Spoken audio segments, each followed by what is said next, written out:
razor sharp when he did. And it has been a thoroughly wonderful afternoon, including a debut today for Jacob Wright, another academy prospect. Micah Hamilton came on as well.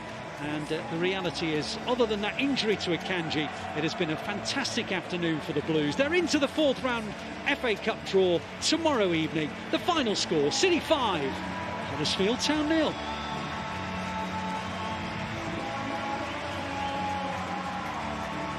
Well, let's go back to the studio where Paul Dickov and Andy Morrison are in the company of Ellen.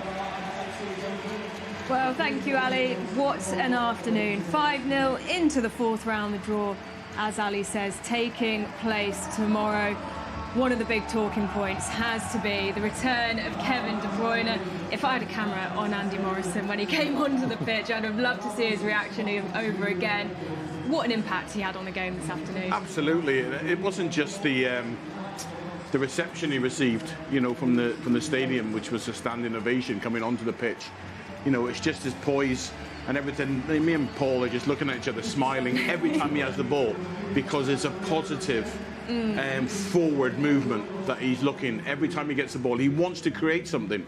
And sometimes it can slip into a pattern of, you know, let's just keep the ball. But he wants to make things happen. And he made things happen the moment he came on. And it just reminds you again of just what an incredible footballer he is. When he came on, I was intrigued to see whether he would just manage his way through the next 25 minutes and feel his way back into the game. It was as if he's never been away. Yeah. When he got everything, and Randy made the point watching it, everything he does is forward. He never once looks to get the ball, take a touch and play sideways or go backwards. He's always looking forward, and the assist for the goal was a prime example for it. But absolutely brilliant to see him back. Good to see him looking as fit and as strong. Ali said in commentary that he looked really quick, but that's in his head. That's his football brain more than it is anything else, and just wonderful to see. Because this is a player that we haven't seen here since the Champions League semi-final against Real Madrid. This is a player who we haven't seen in the Premier League, and this season since the game against Burnley at Turf Moor. And we spoke about it before. He looked so refreshed. Yeah, it's as Paul was saying there. It's his brain is so quick, and of course he'll keep the ball, and of course he'll go square or he'll retain possession. But if there's an opportunity to play a forward pass or try and unlock a door or do something different, he will try and take it. You know, if it's not on, then he'll keep the ball. And you know, just the reaction from us all in the studio. You know, I'm 53 now, and I'm managing, and you know, and everyone smiles. And I think that doesn't happen with every player. That happens with unique talent, and you know, and a world-class performer who we've been deprived of, you know, for 6 months, and now he's back, and it's just an absolute breath of fresh air. There was intent when he first came on the pitch. You know, Oscar Bob, as it his goal was, it deflected. If the defender doesn't get in the way, he scores with his first touch, because he's made a long busting run at pace to try and get in the 6-yard box to get in the end of it. And for me, that was intent from straight off, that he just wasn't going to cruise through the next 25 minutes. That's it. City were relentless, and there was a pace that he had to match, and he did as soon as he came on. Yeah, and he scored. You know, a great. You know, I'm not saying it was ever going to be a difficult. You know, it was about being pragmatic. It was about getting the job done, about getting through the game. You know, the only downside, obviously, an injury to Akanji, but you know, they played excellent, and there was a time, you know, we had 4 players from the academy on at the end. Sorry for pinching the thunder. But you know, with Foden leaving the pitch, you know, 5 products from the academy that have played, you know, in the first team today is fantastic. The thing is, they're on there for a reason, you know, and we spoke about it before. They're not just out there to make up the numbers or because people are ill or anything else. They're on the pitch because they can make a difference. I thought young Jacob Wright, for an 18-year-old, looked so assured in everything that he did to come on and make his debut. You know, his weight of pass, he was firing it into people, he's breaking it up. Michael, we know what he's like since the Belgrade game. Oscar, I thought, was great. And obviously Rico and Phil, you know, Rico and Phil are like the elder statesmen now of the 5 of them. But it's amazing. It's great for the fans to see all the players coming through as well, you know, because that's what Manchester City fans want. Always had a great history of bringing players through.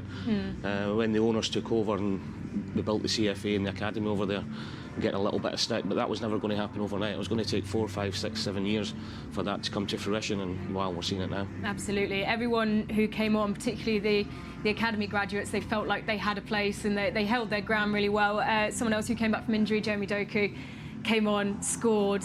the footwork, just everything about him. You know, we talk about Kevin De Bruyne being someone who you just smile when you watch. I think as soon as the ball lands at Doku's feet, you're just mesmerised. There's specific qualities that a player has, and world-class talent is someone who can change a game, and they bring something to the pitch that it can't be stopped, and you can't stop Doku. You can't stop him one-on-one. If you don't get the cover, and if you get the cover, that means it's going to be somewhere else that there's an overload to play. And if you get the one-on-one and you can go inside or outside, you're dead. Because he's that quick, and he has this little feint that he does where I don't know how he does it. I don't think you did it. That would dislocate me if I tried to do it. It's like he's glitching, isn't it? It's like in the Matrix, So he's just this little to make the defender stand, and then he goes, and it's so exciting, you know, as a centre half, you know, who defended, and Doku's a player that excites me more than any other player, you know, at the moment in the Premier League, because I know when he gets the ball, I know he'll stretch, and it's not just that, he forces a defence. When it's a tight unit, he frightens you. So he's always wanting to go in behind, which then sets the back line back a couple of yards deeper than they normally would, which then creates space for your Phil Fodens. And it's invaluable, and it's great to see the two of them back today. He's not just easy in the eye, he produces. Absolutely. He got another goal today. You know, I'd love to see his goal involvements per minute that he's been in the pitch.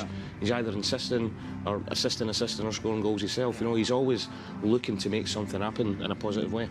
I love it. The atmosphere, you know, we were in here, but you could feel it through the glass. It's absolutely shaking, particularly, you know, when KDB, even when he just went to warm up, it was brilliant to see the standing ovation, see the fans, obviously the chants when he came on, and then obviously the brilliant football, the brilliant goals we saw in that second half.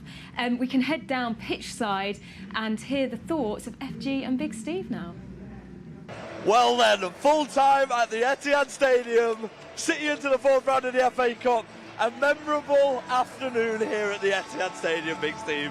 Absolutely fantastic. 5-0. Return of Kevin De Bruyne, Jeremy Doku, Phil Foden. The list goes on. Rico Lewis, Oscar Bob, absolutely brilliant. As you can see, Kevin De Bruyne there, absolutely unbelievable, like he's never been away. The story will definitely be about that man, Kevin De Bruyne, looking absolutely great, moving brilliantly, playing brilliantly, getting an assist as well. The first, hopefully, of many in a sky blue shirt. But what about Jacob Wright? What about Micah Hamilton? What about Oscar Bob? And what about our very own man of the match, Phil Foden? This academy is sensational, isn't it? It's unbelievable. And to see this many young players involved in the Matchday squad, to turn up today, put a performance in like that, look at the fans, they're going mad. But the future's bright at this football club. It's fantastic. The future is definitely bright. We're into the next round, but we're straight on with Premier League. Newcastle United away next for us, 5:30 next Saturday. Matchday Live will be there covering it, as always. A big test, but it seems like we've got a feel-good factor about us again. Yeah, look, Jeremy Doku, Kevin De Bruyne coming back. It's like having a new signing. It's give the whole crowd a lift, it's give the team a lift. And we're going to Newcastle next week, and let's hope we can start that run and go towards that title. Now, what about these two walking off together? You always see players like Phil Foden. You always see Phil, and we always think he's a young player, but he's a leader in this dressing room. And Oscar Bob, like, what a majestic performance. Well, any young player in this Manchester City academy just has to look at them two, and then they can see a clear path to the first team. And it stays like this, games like this, seeing them young players on the pitch. You know, the future for this football club in the academy is fantastic. And once again at the Etihad, you might have seen it on City socials before, the last man coming off the pitch is that man over there who's given another shirt away, Rico Lewis. Look, I've got no words for this man, because every single week he's walking into the dressing room, Steve. He's living the dream as a City fan, and he's never ever got his shirt on, has he? I think he must owe the club a few quid in shirts, but listen, that's what it's all about. To make someone's day giving his shirt away, he's brilliant. Well done, Rico. Well done, Manchester City. Thank you, Big Steve, for joining us. No problem. We will see you pitchside at St James's Park. Thank you, guys. Let's head back to the studio. Absolutely living the dream, those two. What a day they've had running around the Etihad Stadium. FG's living the dream, full stop. He's having the best time. And lovely, like he mentioned, to see Rico Lewis once again taking his shirt off, giving it to a fan. He knows what it's like. He's come through this system. He knows what it's like to be a City fan. He knows what it's like to be part of this squad at every level, and to go and make someone's day, that just shows the character, doesn't it? It does. It's great to see, and you know, they're just not academy products like Phil. They're Man City fans as well. You know, they've grown up supporting the club. They know what it means to the fans, whatever little bit it is that they can give back, and it's great to see, because not a lot of players can do that. You know, they finish the game, they've won, they want to get in and get changed straight away. There's an incredible humility, isn't there? Unbelievable. About them. And listen, we're just joking there, but he's loving life that much and loving his football. He's giving his shirt. He'll take one of the pitchforks. He'll repair a couple of divots on the way off the pitch. He's just loving life, and it's brilliant. He loves the club, doesn't he? And it's so good to see. You know, you don't see in, I'd say, any other Premier League club across the country this kind of development where we're bringing through and developing the best talent onto the pitch, sending them out on loan. You know, we've spoken your involvements in Championship, lower league, EFL clubs, and to see players come through the EDS and then go out and prove themselves. You know, the likes of Hull, you know, Wolves. You know, it's so great to see. It is. No, Andy said Tommy Doyle scoring. You know, Liam Delap's been doing it. James McAtee yesterday at Sheffield United. So it just shows you how magnificent the academy is, and doesn't always get the credit that it deserves. Absolutely. We will always shout about that and be very proud of our EDS system here. Let's take a look ahead to our next match, Newcastle away on Saturday. Newcastle, they've been struggling, haven't they? You know, a lot of injuries.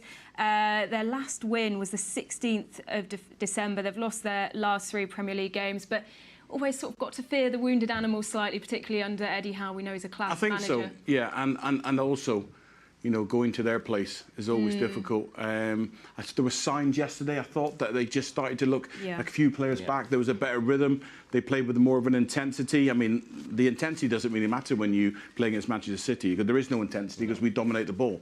So they can't really impose themselves on us. But it's always a difficult place to go. And it'll be a big ask, but there's such a feel-good factor at the minute with people coming back in, you know, and John will be, I don't know however long that'll be, you know, when Haaland comes back in.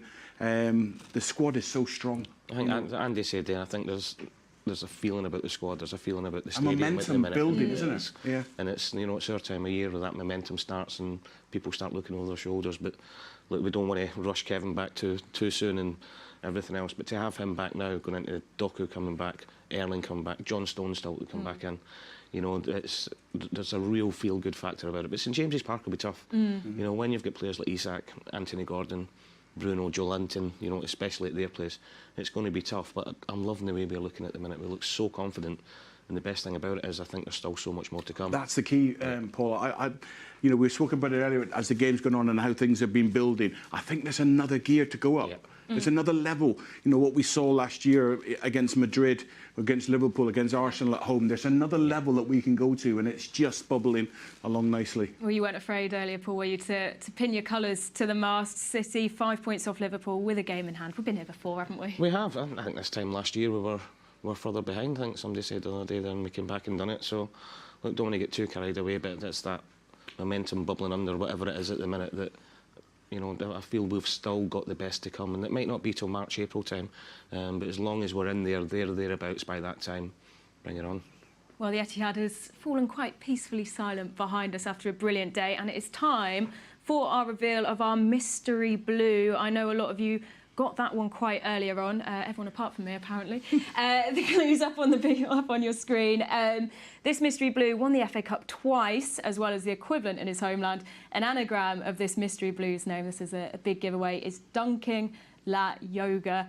And this mystery blue, the big giveaway, holds the record for the fastest goal in an FA Cup final. The mystery blue, there he is. It is our Ilkay Gundogan, someone who still holds a very warm place in the hearts of City fans and everyone here at the club. We started to, it's sort of a nice circle, didn't it? We started today's show outside of his mosaic and the pitch over at the academy. We're going to end the show on that. Thank you both. A brilliant day, and we hope to see you as we progress through the rounds of the FA Cup.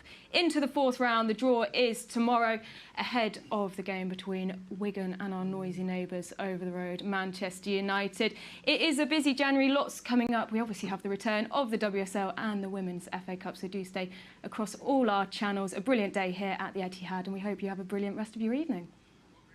If you're happy at work, you can be happy wherever. but also, and especially with time, you just start to know better the city. And today I can say I really feel comfortable in Manchester. Yeah. Fantastic. I think this is the answer he wanted. That's what he needed. City fans want to hear it. Warhurst now taking up a central position. Newcastle trying to get into the box as well. Harrison does well. Here's the cutback, and City get the opening goal. Divine Newcastle. Kelly floating it over the top, and this time it is in. Lauren Hemp.